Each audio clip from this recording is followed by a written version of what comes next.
What if I told you Jesus came to abolish religion? What if I told you voting Republican really wasn't his mission? What if I told you Republican doesn't automatically mean Christian, and just because you call some people blind doesn't automatically give you vision? I mean, if religion is so great, why has it started so many wars? Why does it build huge churches but fails to feed the poor? Tell single moms God doesn't love them if they've ever had a divorce, but in the Old Testament, God actually calls religious people whores. Religion might preach grace, but another thing they practice. Tend to ridicule God's people. They did it to John the Baptist. They can't fix their problems, and so they just mask it, not realizing religion's like spraying perfume on a casket. See, the problem with religion is it never gets to the core. It's just behavior modification, like a long list of chores. Like, let's dress up the outside, make it look nice and neat. But it's funny, that's what they used to do to mummies while the corpse rots underneath. Now, I ain't judging.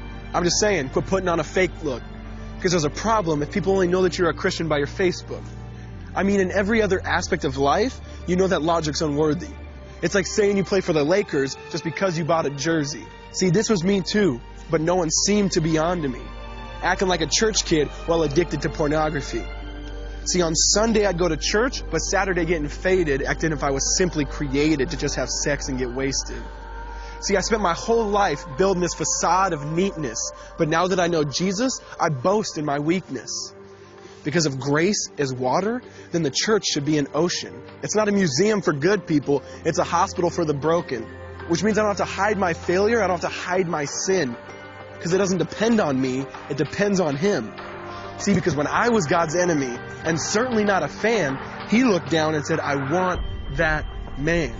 Which is why Jesus hated religion, and for it He called them fools. Don't you see so much better than just following some rules? Now let me clarify. I love the church, I love the Bible, and yes, I believe in sin. But if Jesus came to your church, would they actually let Him in? See, remember He was called a glutton and a drunkard by religious men. But the Son of God never supports self-righteousness, not now, not then. Now back to the point, one thing is vital to mention. How Jesus and religion are on opposite spectrums. See, one's the work of God, but one's a man-made invention. See, one is the cure, but the other's the infection. See, because religion says do. Jesus says done. Religion says slave. Jesus says son. Religion puts you in bondage, while Jesus sets you free. Religion makes you blind, but Jesus makes you see.